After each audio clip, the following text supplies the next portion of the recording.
오늘 추수감사 주일을 맞이하여서 이 예배의 자리 그리고 페이스북 라이브를 통해 주님을 예배하는 이 자리에 함께 하신 여러분을 축복하고 사랑합니다.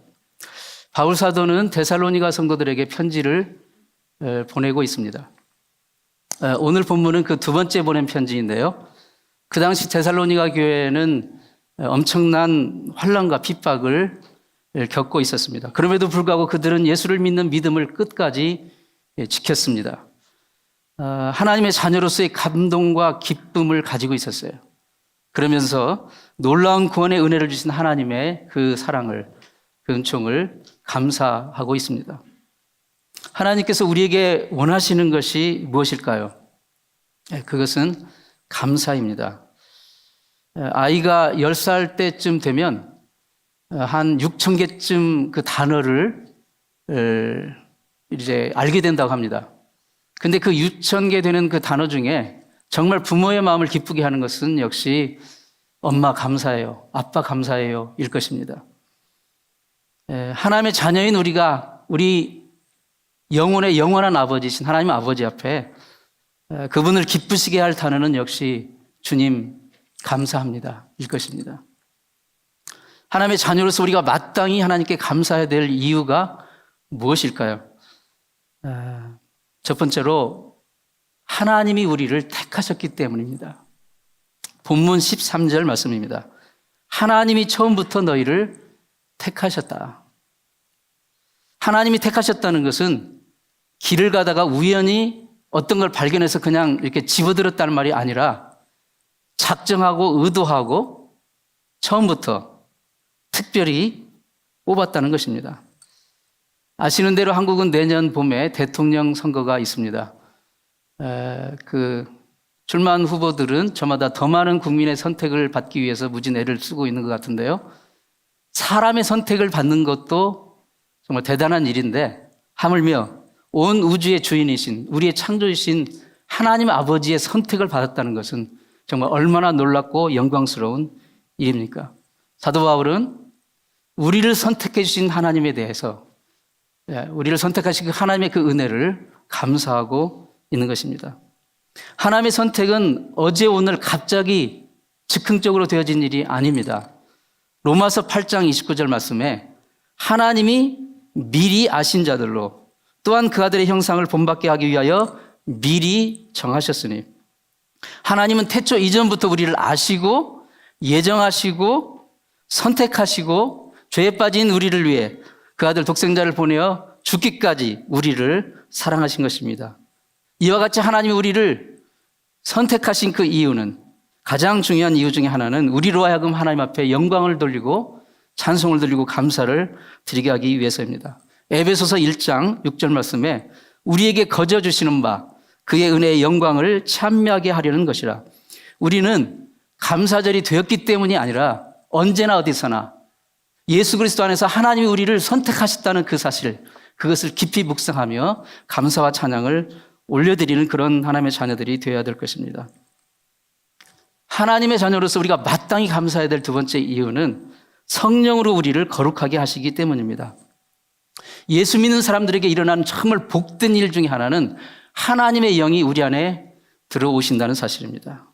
우리가 사도신경 아까도 고백했지만 뭐라고 합니까? 그의 외아들 우리 주 예수 그리스도를 믿사오니 이는 성령으로 잉태하사 동정녀 마리아에게서 나시고 마리아에게 인간이 아니고 성령께서 초자연적인 방법으로 잉태하셨다는 것입니다. 이 얼마나 놀랍고 영광스러운 일입니다. 그러나 마리아에게만 아니라 우리 모두에게도 예수를 믿을 때 성령으로 임하신다는 것입니다. 하나님의 영이 우리 가운데 들어오시면 하나님의 거룩하신 그 거룩하심이 우리 삶 가운데 풍성하게 가득하게 됩니다. 본문 13절 말씀입니다.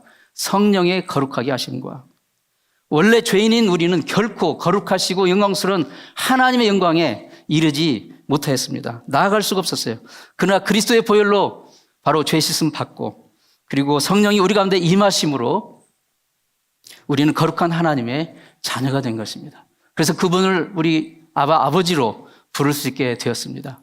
그 하나님 아버지는 구만리장처럼 멀리 계시지 않으시고 바로 우리와 함께 하시며 우리와 동행하고 계신 우리의 아버지가 되십니다. 독일 출신의 유명한 신학자 폴 틸리라는 분이 있습니다. 2차 대전 그 히틀러 나치 정권 당시에 핍박을 받았어요. 그래서 결국은 독일에서 추방이 돼가지고 미국으로 망명을 했는데요. 이분이 뉴욕의 유니온 신학교에서 이제 그 신학을 가르쳤습니다. 그런데 그는 당시에 신학뿐만 아니라 철학과 그 다음에 심리학으로도 세계적인 석학의 반열에 오른 아주 위대한 학자였습니다. 그런데 그런 그에게도 약점이 하나 있었어요. 뭐냐면 영어 발음이 서툴렀어요. 강한 독일어 악센트 때문에 강의 시간에 강의를 하면 학생들이 여기저기서 키득키득 웃는 거예요. 그러니까 세계적인 석학이 너무 자존심이 상하고 계속해서 그러니까 정말 좌절감에 빠지고 말았습니다. 그래서 그 자신이 경험한 그 좌절감에 관해서 책을 썼는데 존재의 용기라는 책에서 이렇게 말합니다. 현대인에게는 거절할 수 없는 세 가지 어두운 그림자가 항상 따르고 있는데 그것은 바로 죄책감, 공허감, 그리고 두려움. 강의를 받는 학생 중에 하나가 이 폴 틸리 교수에게 편지를 보냈어요. 그 편지의 내용은 이렇습니다. 교수님, 우리가 웃는 것은 교수님 발음 때문이지 교수님 강의 때문이 아닙니다. 교수님 강의는 탁월하고 완벽하고 너무나도 훌륭합니다. 그러니 우리가 웃더라도 용기를 내세요. 우리 모두 교수님을 존경하고 사랑합니다. 이 편지를 읽던 틸리 교수는 울면서 이렇게 고백했다고 합니다. 사람이 사람의 아픔을 공감해 주는 것도 이렇게 고마운데 죄인된 인류의 아픔을 치유하러 오신 예수 그리스도 그 주님의 사랑은 얼마나 놀라운 일인가. 그렇게 말하고 있습니다. 현대인은 최고의 기술 문명을 누리고 좋은 옷을 입고 맛있는 음식을 먹어도 여전히 가슴 한 구석에 공허감을 지울 수가 없습니다. 하나님을 떠나서는 그 누구도 인생의 참 의미와 목적을 찾을 수가 없기 때문입니다. 그러나 성령이 임하시면 하나님의 거룩함이 하나님의 놀라운 은혜와 사랑이 임하게 됩니다. 이 거룩함은 내가 얼마나 하나님의 사랑받은 존재인지, 내가 얼마나 하나님의 그 뜻 가운데서 선택받은 존재인지, 그리고 그 하나님 안에서 우리의 인생의 목적과 삶의 의미가 무엇인지를 깨달을 수 있게 되는 것입니다. 그래서 성도는 성령을 통하여 우리를 거룩하게 하신 이 하나님의 은혜를 늘 찬양하고 감사하는 그런 하나님의 자녀가 되어야 될 줄로 믿습니다. 하나님의 자녀로서 마땅히 감사해야 될 세 번째 이유는요, 진리를 믿음으로 구원을 얻게 되었기 때문입니다. 하나님이 우리에게 주신 은혜 중에 은혜는 복음의 진리가 믿어진다는 사실이에요. 네. 구원은 우리가 노력해서 얻는 것이 아닙니다. 전적인 하나님의 선물입니다. 구원은 내 안에서 이렇게 만들어내는 뭐가 아닙니다. 성경은 분명하게 말합니다. 예수를 믿는 믿음으로 구원을 받는 것이라고 말합니다. 본문 13절 말씀에 성령의 거룩하게 하심과 진리를 믿음으로 구원을 받게 하심이니. 예수님은 내가 곧 길이요 진리요 생명이라고 말씀하셨습니다. 중요한 것은 믿음과 순종입니다. 우리는 자녀들을 가르칠 때 이렇게 말하잖아요. 야, 엄마 말 잘 들으면 자다가도 떡을 먹는 거야.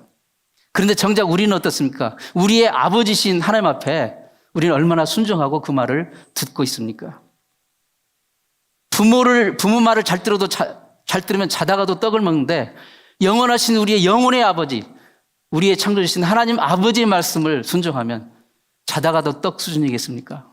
사랑하는 성도 여러분, 하나님은 신실하시고 우리를 사랑하실 때 끝까지 사랑하시는 분이십니다. 그 약속의 하나님, 이 사랑의 아버지 하나님을 믿는다면 우리는 언제나 그 하나님을 찬양하고 감사해야 될 줄로 믿습니다. 감사는 우리 매일 삶 속에서 표현되고 실행되어져야 합니다.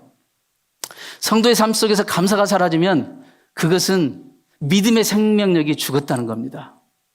그리고 비참한 것입니다. 감사는 마음으로만 담고 있지 말고 우리 삶 속에서 실행되고 표현되어져야 합니다. 특별히 하나님이 우리에게 가까이 붙여주신 것들, 가까이 붙여주신 사람들, 식구들, 가까이 붙여주신 그 사람들에 대해서 우리는 너무 가까우니까 소홀하기 쉽습니다. 막대하기 쉽습니다. 감사함과 고마움과 소중함을 모를 수가 있습니다. 어느 목사님의 간증의 글을 읽었는데요. 부부가 이제 오랫동안 살면서 늙어가면서 자기 아내의 뒷모습, 자기 남편의 뒷모습을 보면서 눈물이 나지 않으면 그 눈은 눈이 아니라 눈깔이다.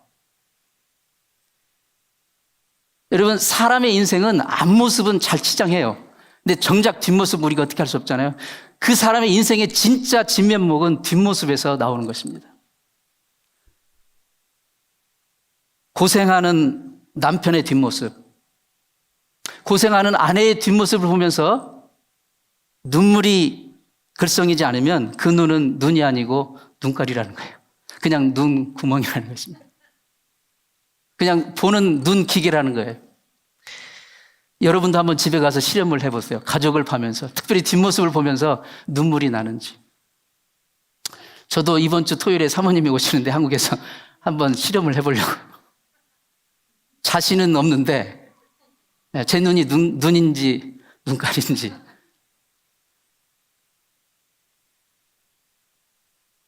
남편의 뒷모습, 아내의 뒷모습, 부모님의 뒷모습. 부모님의 늙어가시는 그 축 처진 뒷모습을 보면서 눈물이 글썽이지 않는 자녀의 눈은 눈이 아니라 정말 눈깔입니다. 가족의 뒷모습을 보면서 눈물을 글썽일 수 있다면 그 가정은 행복한 가정입니다. 성도의 뒷모습을 보면서 눈물을 흘리며 기도해 줄 수 있다면 그 교회는 행복한 교회입니다. 하나님의 그 은혜를 묵상하면서 눈물을 글썽일 수 있다면 그 성도는 정말 복받은 성도입니다. 사랑하는 성도 여러분, 이러한 감사의 마음을 회복하는 그런 감사절이 되고요. 정말 이 감사의 마음을 담아 오늘 성경을 암송하고 그다음에 여러분의 감사의 고백을 나누는 복된 이 감사절이 될 수 있기를 축원합니다. 기도하겠습니다. 하나님 아버지.